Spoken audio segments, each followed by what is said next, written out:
I like to play a lot of video games. I like to take my dog out for walks lately. I've been doing a lot of push-ups. I've been really big into fitness before this.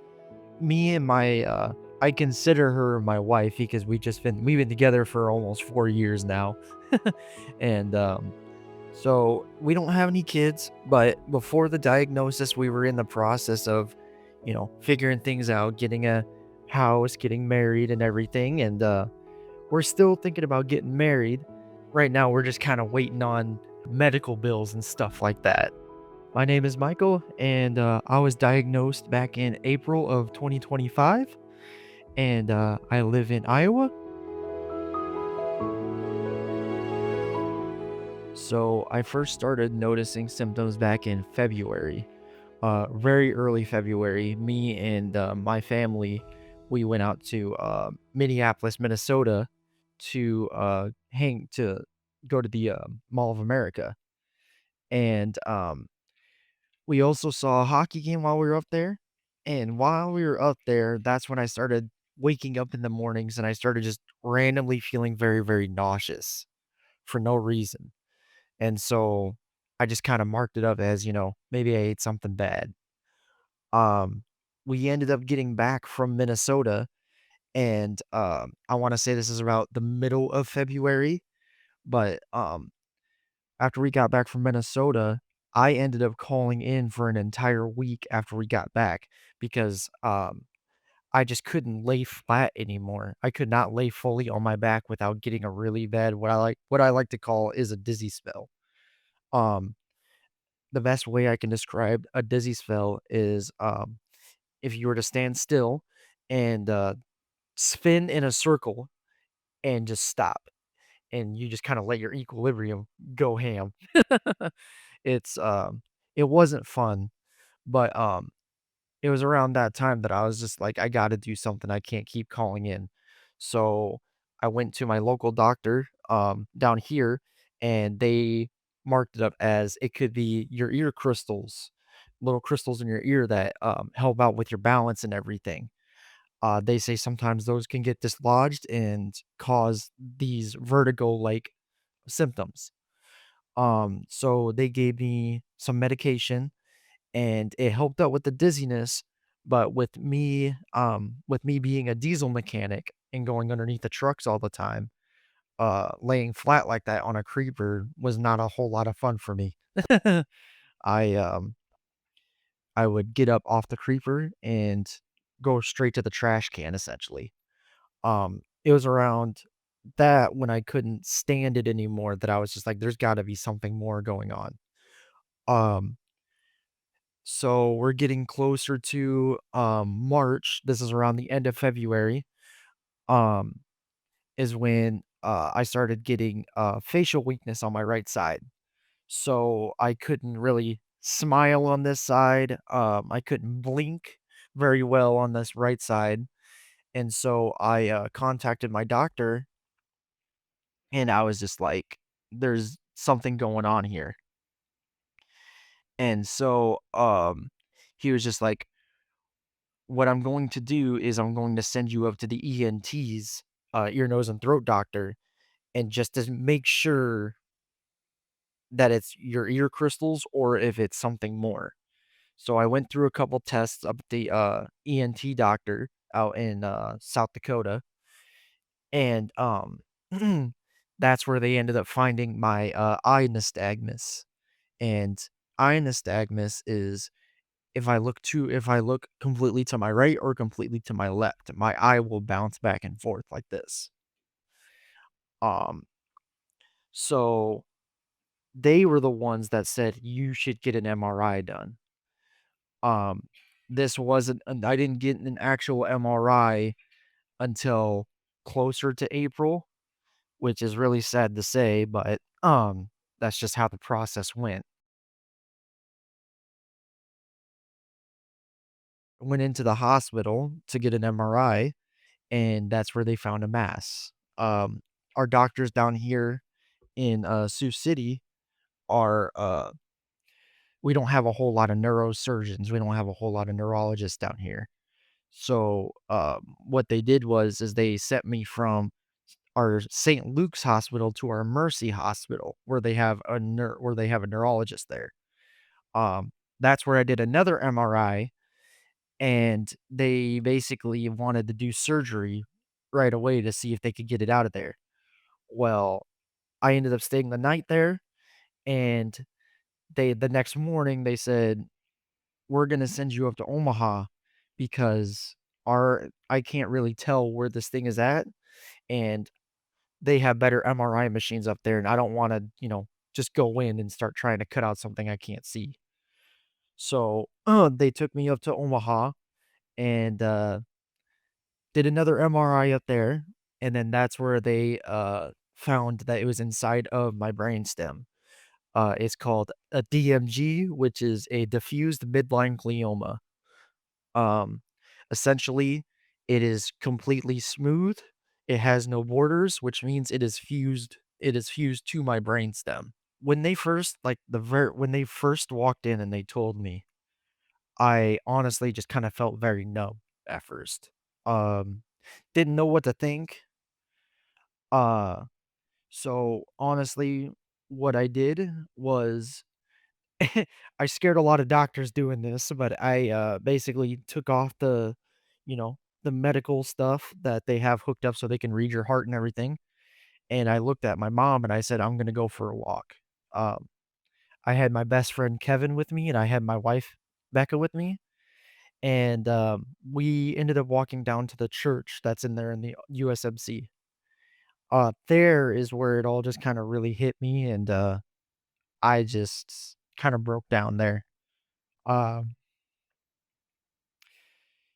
It was, it took a lot to come to acceptance. Um, it's not a great prognosis, but I we all got a lot of faith. I love my mom to death. She's the one that said, "No, I can't accept this." So, after I went on my little journey, they had to have a couple doctors come and find me and tell me, "Hey, you can't just be walking off like that." Uh, so, we ended up coming back home to Sioux City, and, my mom reached out to, a couple of her friends that had cancer, and, they basically said, "Get to Rochester, go to Mayo, get a second opinion." So, my mom called me up the next day, a day after we got home, and she said, "Let's just go out to breakfast. I wanna talk to you a little bit." That's where she said, "Why don't we just go up to Mayo? They're the best in the US right now. They're number 1. So, like, what's the harm it could do?" And so, we drove 4.5 hours that day, went into the emergency room, and, we were there for quite a while. I think we got up to Rochester around 8 at night, and we didn't get out of there till almost 2 or 3 in the morning. But they had a neurosurgeon, well, a neurosurgeon in the emergency room, and so I'm not sure what I did, but her name was Sarah, very, very nice lady, but she's the one who straight up said, "I'm going to help you, and I am going to send a personal message to Dr. Parney," which was one of the top neurosurgeons down there. She said, "I'm gonna talk to Dr. Parney, and we're gonna get something figured out." Within days, like 2 days, we were already getting a call from Mayo saying, "Hey, we wanna schedule a biopsy. We wanna, talk to you about it and see how you feel." We ended up setting up the appointment, went to Mayo, and, Dr. Parney, very, very nice man, very nice man. He basically said, "I can do a biopsy on this." He's just like, "There's about an 85% chance of, me coming out completely normal, like nothing happened. 15% chance of some damage, which is where this piece comes into play here. And, obviously, it's a less than 1% chance, but that was death. Um, and so he did the biopsy, and I signed some papers to, they ended up grabbing 2 samples. They grabbed a sample for me, and then they also grabbed a sample to further research on DMGs and DIPGs, and, that's basically how that went down. So, the after effects, when I had first woke up, I could not move the right side of my jaw very well. Obviously, there is still some Bell's palsy going on this side of my face. Um, it took a little bit to regain some of my movements in my face. Um, but I can finally chomp down like normal. Um, my right eye does not close very well.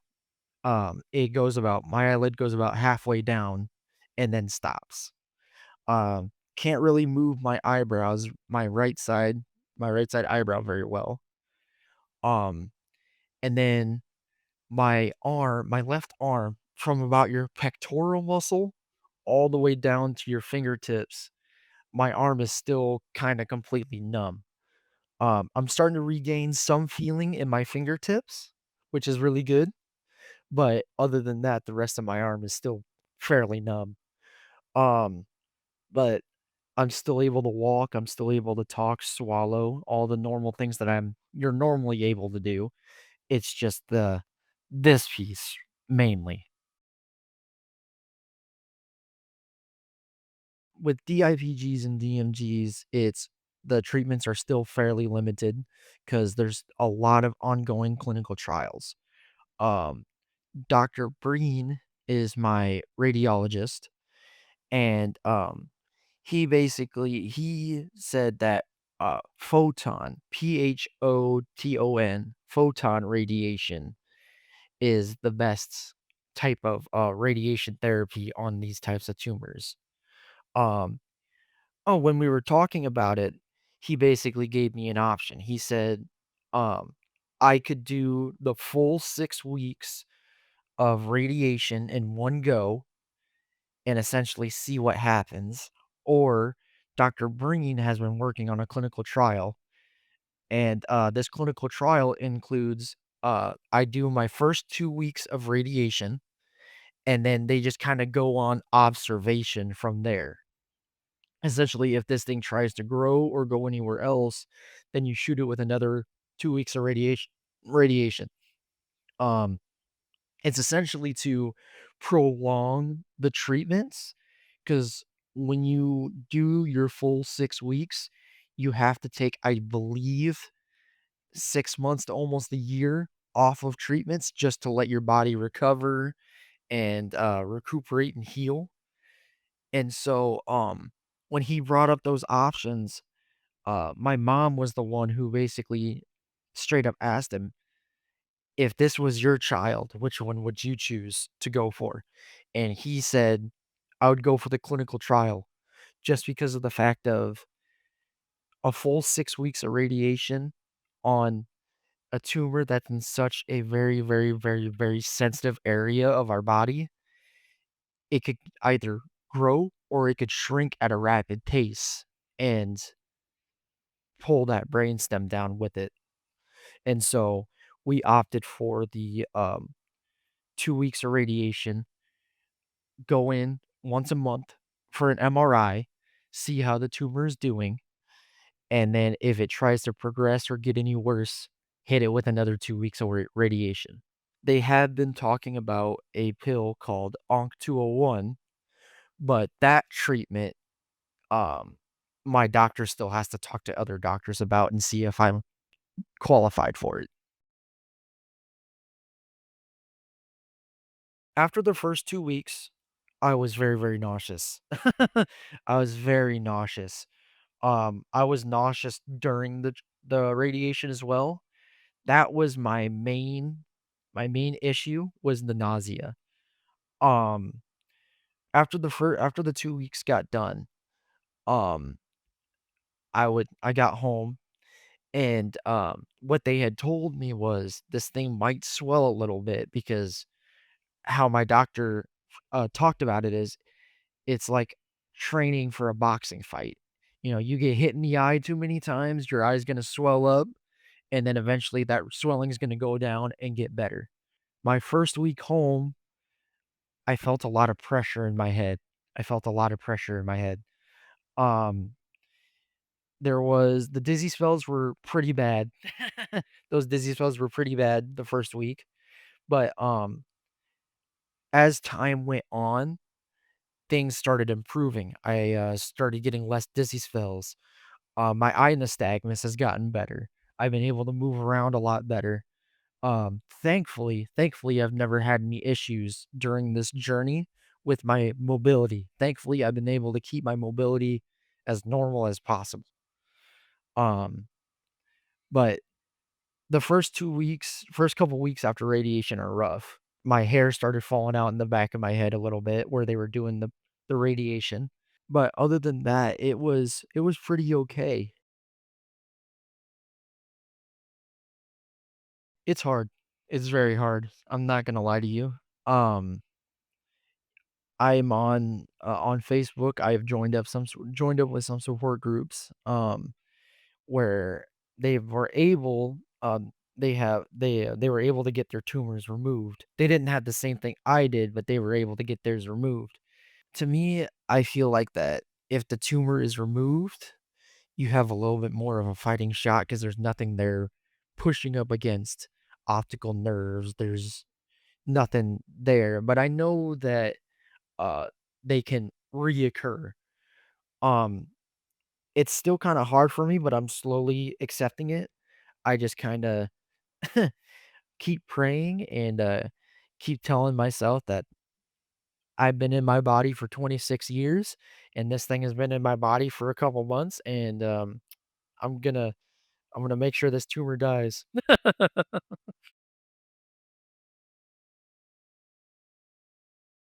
I do have a better outlook on life. When you it's sad to say, but sometimes it takes a life-changing event to make you realize the beauty of life in general. Because you get so stuck in the go home, go to work, go home, go to work. Oh, I gotta do this when I get off work. Oh, I gotta do that when I get off work. Lately, I've just been kinda how you say it, stopping and smelling the roses a little bit, you know what I mean? Just kinda being able to, just kinda walk outside, even at work. We have a very big parking lot for our, trucks out there. So every morning when I get it to work, I will walk that lot all the way down and walk all the way back to the shop, just admiring things, admiring the life that I still have, you know? My goal always was I wanted to be a pilot. Um, Obviously with my vision going on, that that's been kind of put on hold for a little bit, but I I had a lot of options on what I wanted to do. I was very big on taking things apart and putting them back together. That's why I became a diesel mechanic because I at the time I was thinking I'm going to do this for now and I'm going to work on getting my pilot's license. And then this happens, and I'm just like now I'm at that point where like, well, once my vision gets back, I'm gonna go for my pilot's license, you know? You just, a couple things have been stepped up a little bit more. Hope was just a word. It was just a word, you know? You you hope that this happens, you hope that that happens. But now, hope takes on a different meaning for me. It's what brings me some joy in my life. It's what brings me the confidence to keep going, you know? It means a lot to me right now. It's the reason why I wake up in the mornings. It's the reason why I keep fighting, you know?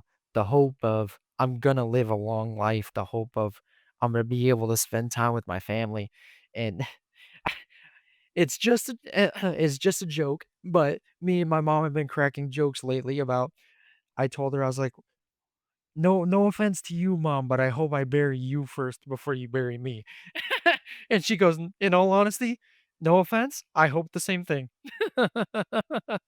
And so it's, yeah, that's what hope means to me is being able to being able to think about the future like there's no tumor in my head, you know? being able to think about, yeah, I'm gonna have kids. Yeah, I'm gonna be able to see my grandkids grow up. Well, that's what hope means to me lately.